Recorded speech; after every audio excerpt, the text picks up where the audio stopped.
നമുക്കറിയാവുന്നതുപോലെ തന്നെ മതപരിവർത്തനം ആരോപിച്ചുകൊണ്ടാണ് ബജ്രംഗ് ദളിന്റെയും VHPയുടെയും പ്രവർത്തകർ പ്രതിഷേധിച്ചതിനെ തുടർന്ന് ഛത്തീസ്ഗഡിൽ ദുർഗ് ജയിലിൽ അടച്ചിട്ടുള്ള കന്യാസ്ത്രീമാരെ നേരത്തെ അറസ്റ്റ് ചെയ്തിട്ടുള്ളത്. അവർ ദുർഗ് ജയിലിലാണ്. ജാമ്യാപേക്ഷ ഇന്നിപ്പോൾ പരിഗണിക്കാൻ പോവുകയാണ്. ആസിഫ് മുഹമ്മദ് കന്യാസ്ത്രീയുടെ വീട്ടിൽ നിന്ന് നമുക്കൊപ്പം ചേരുകയാണ്. കുടുംബാംഗങ്ങൾക്കൊപ്പമാണ് ആസിഫ് ഉള്ളത് എന്ന് ഞാൻ മനസ്സിലാക്കുന്നു. ആസിഫ്, മതപരിവർത്തനം ആരോപിച്ചുകൊണ്ട് ക്രിസ്ത്യൻ മിഷണറിമാർക്ക് ഉത്തരേന്ത്യയിൽ പ്രവർത്തിക്കാൻ സാധിക്കാതിരുന്നിട്ട് ഒരുപാട് നാളുകളായി. ഒരുപാട് ഉദാഹരണങ്ങളും നമ്മൾക്ക് മുന്നിൽ ഉണ്ട്. ഇവിടെ എന്താണ് സംഭവിച്ചിട്ടുള്ളത്? ഈ കുടുംബങ്ങൾക്ക് അവരുമായി ബന്ധപ്പെടാൻ സാധിച്ചിട്ടുണ്ടോ? എന്തൊക്കെയാണ് വിവരങ്ങൾ?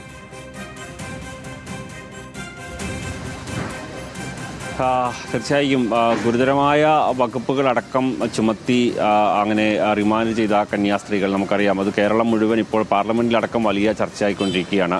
അതിൽ സിസ്റ്ററായ പ്രീതി മേരിയുടെ വീട്ടിലാണ് ഞാനിപ്പോൾ ഉള്ളത്. സഹോദരങ്ങളുടെ കുടുംബാംഗങ്ങളെല്ലാവരും ഇവിടെയുണ്ട്. അവരെല്ലാവരും 7 മക്കളാണ് അവരുള്ളത്. അതിൽ 2 പേർ ഈ ദൈവിക വഴിയിൽ സഞ്ചരിക്കുന്നത്. 2 പേർ കന്യാസ്ത്രീകളാണ്. പ്രീതി മേരി കഴിഞ്ഞ കുറേ കാലങ്ങളായി ഇത്തരത്തിൽ പ്രവർത്തനങ്ങളുമായി മുന്നോട്ട് പോകുന്നുണ്ട്. അപ്പോൾ അങ്ങനെ യാത്ര ചെയ്തുകൊണ്ടിരിക്കുമ്പോൾ സ്വാഭാവികമായും നിങ്ങൾക്കെല്ലാം വളരെ സന്തോഷമുള്ള ഒരു നാളുകളായിരുന്നു. കാരണം അത്രത്തോളം ദൈവത്തിൻ്റെ വഴിയിൽ സഞ്ചരിക്കുകയാണ്, അതുപോലെ തന്നെ ജനസേവന മേഖലയിൽ സഞ്ചരിക്കുകയാണ്. പക്ഷേ ഈ അപ്രതീക്ഷിതമായിരുന്നല്ലേ ഇതിനു മുമ്പ് ഏതെങ്കിലും തരത്തിൽ സൂചിപ്പിച്ചിട്ടുണ്ടോ പ്രശ്നങ്ങളൊക്കെ? ഇല്ല, ഇന്ന് വരെ ഇങ്ങനത്തെ പ്രശ്നങ്ങളുണ്ടായിട്ടില്ല. ഒരു 30-32 വർഷത്തോളമായി യാതൊരു സേവന രംഗത്തും സിസ്റ്റർ പാവങ്ങൾക്ക് വേണ്ടി അവർക്ക് വേണ്ടി ജീവിതം ഒഴിഞ്ഞു വെച്ച് പ്രവർത്തിക്കുന്നതാണ്. ഇന്ന് വരെ ഇങ്ങനെ ഒരു അനുഭവം, പല ട്രെയിൻ യാത്രകളും പല സംസ്ഥാനങ്ങളും നടന്നിട്ടും ഇതേപോലെ ഒരു പ്രശ്നം ഇന്ന് വരെ ഉണ്ടായിട്ടില്ല. ഇത് ഞങ്ങളെ മറ്റ് സിസ്റ്റേഴ്സിനൊക്കെ ഇങ്ങനെ ഉണ്ടായെന്ന് നമ്മൾ കേട്ടിട്ടുണ്ടെങ്കിൽ നമ്മുടെ കുടുംബത്തിലേക്ക് വന്നപ്പോഴാണ് നമ്മൾ അതിൻ്റെ വേദന, അതിൻ്റെ കാഠിന്യം നമ്മൾ മനസ്സിലാക്കുന്നത്. വളരെ സങ്കടകരമാണ്. കാരണം വീടും മാതാപിതാക്കളെ ഞങ്ങളെയൊക്കെ വിട്ടിട്ടാണ് ഈ പാവപ്പെട്ട കുഷ്ഠരോഗികളെയും അതേപോലെ തന്നെ സമൂഹത്തിൽ തീരെ കഷ്ടപ്പെടുന്നവരെയും സംരക്ഷിക്കാൻ വേണ്ടി അവർക്ക് വേണ്ടി ജീവിതം ഒഴിഞ്ഞു വെച്ച കന്യാസ്ത്രീനെ 2 പേരെയാണ് ഈ ജയിലിലടച്ചിരിക്കുന്നത്. 2 സഹോദരിമാരും കന്യാസ്ത്രീകളാണ് അല്ലേ? 2 പേരും കന്യാസ്ത്രീയാണ്. ഇപ്പൊ ഈ പിടിക്കപ്പെട്ടത് 2 പേരും സുഹൃത്തുക്കളാണ്. താങ്കളുടെ 2 സഹോദരി? എന്റെ പെങ്ങൾ സിസ്റ്റർ പ്രീതി മേരി. ഒരാൾ കൂടി കന്യാസ്ത്രീ ആയിട്ടില്ല നിങ്ങളുടെ കുടുംബത്തിൽ തന്നെ? അത് ഗോവയിലാണ്. എനിക്ക് തോന്നുന്നു നിങ്ങളെയൊക്കെ സംബന്ധിച്ചോളം കുറേ കാലങ്ങളായി നാട് വിട്ടിങ്ങനെ പ്രവർത്തിക്കുന്ന ആളുകളാണല്ലോ അല്ലേ 2 പേരും? അതായത് ഗോവയിലുള്ളതാണെങ്കിലും ഇപ്പോൾ നമ്മുടെ ഛത്തീസ്ഗഡിലാണെങ്കിലും. പക്ഷേ ഇത് അവിചാരിതമായിരുന്നു അല്ലേ ഈ ഒരു? തീർച്ചയായിട്ടും നമ്മളാരും പ്രതീക്ഷിക്കുന്നില്ല. നമ്മളെ വിളിക്കുമ്പോൾ ചേച്ചി പറഞ്ഞായിരുന്നു ഇങ്ങനെ കുട്ടികളെ കൊണ്ടുവരാൻ വേണ്ടി പോകുന്നുണ്ട് എന്ന്. അപ്പോൾ ഓൾറെഡി അവരുടെ ഹോസ്പിറ്റലിലേക്ക് ഇങ്ങനെ ജോലിക്കായാലും പോയി കൊണ്ടുവരാറുണ്ട്. അത് എല്ലാ പേപ്പറുകളും അവർ ആധാർ കാർഡും എല്ലാം ക്ലിയർ ചെയ്തിട്ടാണ് കൊണ്ടുവരുന്നത്.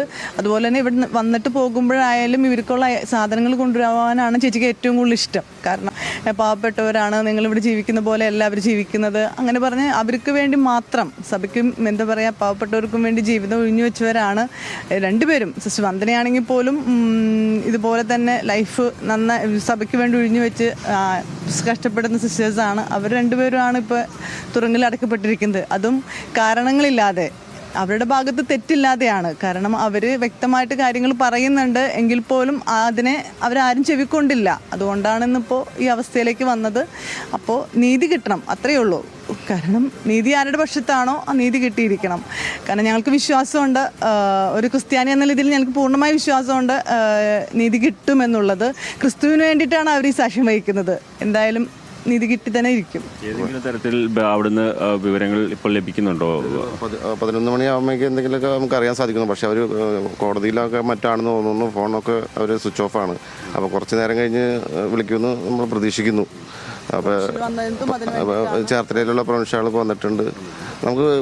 നമുക്കിതിനുള്ള സങ്കടം എന്ന് വെച്ചാൽ ഇവിടുന്ന് നാട്ടിൽ നിന്ന് വന്ന് ലീവ് കഴിഞ്ഞ് പോകുമ്പോഴായാലും ഈ പാവങ്ങൾക്കുള്ള ഡ്രസ്സ് കെട്ടിപ്പൊതിഞ്ഞ് അവർക്ക് കൊടുക്കണമെന്നും പറഞ്ഞ് ഞങ്ങളാണ് ട്രെയിനിൽ കയറ്റി വിടുന്നത്. അപ്പോൾ സിസ്റ്ററിന് പാടില്ലെങ്കിൽ പോലും ആ ബുദ്ധിമുട്ട് സഹിച്ച്, നിങ്ങൾക്കറിയില്ല അവിടുത്തെ കുട്ടികളുടെ അവസ്ഥ, അവിടുത്തെ മക്കളുടെ അവസ്ഥ നിങ്ങൾക്ക് അറിയില്ല എന്നും പറഞ്ഞുകൊണ്ട് ഞങ്ങൾ തന്നെയാണ് ട്രെയിൻ കയറ്റി സാധനങ്ങളൊക്കെ കൊടുത്തു വിടുന്നത്. ഈ കുട്ടികളെ ജോലിക്ക് കൊണ്ടുവന്ന് ജോലിക്ക് അറിയില്ലെങ്കിൽ അവർ അവിടെ നിർത്തി പഠിപ്പിച്ച് ജോലിയാക്കി ശമ്പളമാക്കി അവർ കുടുംബം രക്ഷപ്പെടുത്താനാണ് ഇവർ ശ്രമിക്കുന്നത്. അത് ഒരിക്കലും മതപരിവർത്തനമല്ല. മതപരിവർത്തനം അവിടെ നടന്നിട്ടില്ല. അവർ ക്രിസ്ത്യാനികളാണ്. അല്ല, നമുക്കറിയാലോ, കാരണം ഛത്തീസ്ഗഡ് പോലെ ഉത്തരേന്ത്യയിലെ പല സ്റ്റേറ്റുകളിലും വളരെ പരിതാപകരമാണ്. നമ്മളുടെ ജീവിത സാഹചര്യമല്ല. സ്വാഭാവികമായും മിഷണറി പ്രവർത്തനങ്ങളും ഇവരുടെ ഒരു ആശുപത്രി, സ്കൂൾ, അങ്ങനെയുള്ള പ്രവർത്തനങ്ങളാണ് പലയിടത്തും വലിയ രീതിയിൽ അവർക്കൊരു ആശ്വാസമാകുന്നത്. നിങ്ങളൊന്ന് ആലോചിച്ച് നോക്കാം, ഈ വജ്രകൾ സംഘടന എന്ന് പറഞ്ഞാൽ അവർക്ക് പോലും ഒരു മുറിവ് പറ്റിയ ശുശ്രൂഷിക്കേണ്ട കന്യാസ്ത്രീകളെയാണ് അവർ തുറങ്കിലടച്ചേക്കുന്നത്. ഇപ്പോൾ ഈ വജ്രങ്ങൾ എന്ന് പറഞ്ഞ സംഘടനയുടെ അവരുടെ ആൾക്കാർ ഒരു ആപത്ത് പറ്റി ഓടിച്ചെന്ന് ഇവർ ക്ലിനിക്കിലേക്ക് ചെന്ന് അവർ ജാതി മതം രാഷ്ട്രീയം നോക്കാണ്ട് അവരെ ശുശ്രൂഷിക്കേണ്ട സിസ്റ്റേഴ്സിനെയാണ്, നേഴ്സിനെയാണ് ഇവർ തുറങ്കിലടച്ചിരിക്കുന്നത്. എനിക്കൊന്ന് അമ്മയച്ഛനും സുഖമില്ലാതെ ഇരിക്കുകയാണെന്ന് തോന്നുന്നു, അല്ലേ? അവരൊക്കെ അറിഞ്ഞിട്ടുണ്ടോ? അമ്മയുടെ നമ്മൾ സൂചിപ്പിച്ചായിരുന്നു. ഇത്ര കാഠിന്യം അമ്മയ്ക്ക് അറിയില്ല. കാരണം ഇങ്ങനെയാണ്. കാരണം ഞങ്ങൾ പള്ളിയിൽ വിളിച്ചു വരുന്നായിരുന്നു. അച്ഛൻ വന്ന് അമ്മയ്ക്കും ഞങ്ങൾക്കും വേണ്ടി പ്രത്യേകം പ്രാർത്ഥിച്ചായിരുന്നു. അപ്പോൾ ഓൾറെഡി അമ്മയ്ക്ക് അറിയാം ഇങ്ങനെ എന്തോ സംഭവിച്ചിട്ടുണ്ടെന്ന്. പക്ഷേ ഇതിൻ്റെ കാഠിന്യമൊന്നും അമ്മയ്ക്ക് മനസ്സിലായിട്ടില്ല. ഓൾറെഡി ഇപ്പോൾ സ്റ്റെഡ് ഇട്ടിരിക്കുന്ന ആളാണ്. പിന്നെ അതിൻ്റെ ബുദ്ധിമുട്ടുകൾ അറിയിക്കേണ്ട എന്ന് വിചാരിച്ചിട്ടാണ്. അതുകൊണ്ടാണ് ഞങ്ങൾ മീഡിയ കല്യാണം ഞങ്ങൾ തെറ്റ് ചെയ്യാത്ത സ്ഥിതിക്ക് ഞങ്ങൾക്ക് മീഡിയ ഇവിടെ വന്നാലും കുഴപ്പമില്ല. പക്ഷേ അമ്മ വയ്യാതിരിക്കുന്നു. ഇപ്പോൾ ഇനി വി ഡി സതീശനും ഷിയാസൊക്കെ വരുമ്പോൾ എന്തായാലും അവർ കാണിക്കാണ്ട് പറ്റില്ല. അപ്പോൾ നിങ്ങൾ സംസാരിച്ചോളൂ. ഞങ്ങൾക്ക് ആ ഒരു അവസരം വേണമെങ്കിൽ ഞങ്ങൾ തരാം. കൂടുതൽ അവരെ ശല്യം ചെയ്യണ്ടല്ലോ. മനസ്സിലായി. അതുകൊണ്ടാണ് നമ്മൾ അങ്ങനെ അവർ വയ്യാതിരിക്കുന്നത്. കാരണം അവർക്ക് നിത്യ സിസ്റ്റേഴ്സിന് വേണ്ടി കൊണ്ടെത്തിക്കണവരാ.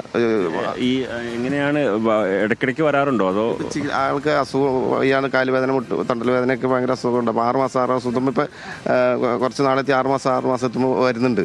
നെട്ടൂർ ഷേണായ്സ് ഡോക്ടർ ചികിത്സയാണ്. അപ്പോൾ 6 മാസത്തേക്കുള്ള മരുന്ന് കൊണ്ട് പോകും. അത് ഞാൻ മരുന്ന് തീരുമ്പോൾ പിന്നെ ഡോക്ടറെ വിളിച്ച് ചോദിച്ചിട്ട് വീണ്ടും വരുന്നതാണെങ്കിൽ ഒന്ന് ചെക്കപ്പ് ഡേറ്റ് എടുത്തിട്ട് തിരിച്ച് നാട്ടിലേക്ക് വരും. ഈ ബുദ്ധിമുട്ടൊക്കെ സഹിച്ചാണ് അവിടെ ആ ഒരു ആതുര ശുശ്രൂഷ മേഖലയിൽ ആസിഫ, തീർച്ചയായും ഒരുപാട് ബുദ്ധിമുട്ടുകൾ സഹിച്ചാണ് അവിടെ മിഷണറി ചാരിറ്റി പ്രവർത്തനങ്ങൾ നടത്തുന്നത്. അത് മതപരിവർത്തനം എന്ന് പറഞ്ഞ് ആരോപിച്ച് ഗുരുതര വകുപ്പുകൾ ചുമത്തി അറസ്റ്റ് ചെയ്യുന്നത് ഒരിക്കലും അംഗീകരിക്കാനാകില്ല എന്നുള്ളതാണ് കേരളം ഒന്നാകെ പറയുകയും ചെയ്യുന്നത്. ഈ വിഷയത്തിൽ പ്രധാനമന്ത്രിക്ക് മുഖ്യമന്ത്രി പിണറായി വിജയൻ കത്തയച്ചിരുന്നു. ഇപ്പോൾ കോൺഗ്രസ് എംപിമാരടക്കം അടിയന്തര പ്രമേയത്തിന് നോട്ടീസ് നൽകിയിട്ടുണ്ട്. ഞാൻ ഈ ദുർഗിലെ, ഛത്തീസ്ഗഡിൽ ഇവർ ജയിലിൽ കിടക്കുന്ന ദുർഗിലെ വിശ്വദീപ് സീനിയർ സെക്കൻഡറി സ്കൂൾ എന്ന് പറയുന്ന ഒരു പ്രധാനപ്പെട്ട ഒരു കലാലയമുണ്ട് അവിടെ. അത് 1969 സ്ഥാപിക്കപ്പെട്ടിട്ടുള്ളതാണ്.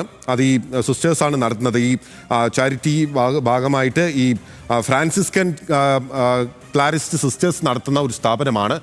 ലക്ഷക്കണക്കിന്, 10,000-കണക്കിന് കുട്ടികളാണ് അവിടെ നിന്ന് ഈ കാലഘട്ടത്തിൽ പഠിച്ചിറങ്ങി വന്നത്. ആ ഒരു മാർഗത്തിൻ്റെ, ആ ഒരു പിന്നോക്ക മേഖലയുടെ ആകെ അത്താണിയായി മാറിയ ഒരു കലാലയമായിരുന്നു. ആ വിധത്തിലുള്ള ചാരിറ്റി പ്രവർത്തനം നടത്തുന്നുണ്ട്. ആ സിസ്റ്റേഴ്സിൻ്റെ, ആ വിഭാഗത്തിൽപ്പെട്ട സിസ്റ്റേഴ്സിനെയാണ് ഇപ്പോൾ മതപരിവർത്തനം ആരോപിച്ചുകൊണ്ട് ഇപ്പോൾ അറസ്റ്റ് ചെയ്തിരിക്കുന്നത്. ശക്തമായ പ്രതിഷേധം ഉയർന്നു വരികയാണ്. ആസിഫ് മുഹമ്മദാണ് അതിലൊരു സിസ്റ്ററിൻ്റെ കുടുംബവുമായി പങ്കുവച്ചത്. വിവിധ സഭകളുടെ നേതൃത്വവും ദീപിക മുഖപത്രവും ഇപ്പോൾ ഇതിനെതിരെ രൂക്ഷമായ വിമർശനവുമായി രംഗത്തെത്തിയിരിക്കുകയാണ്.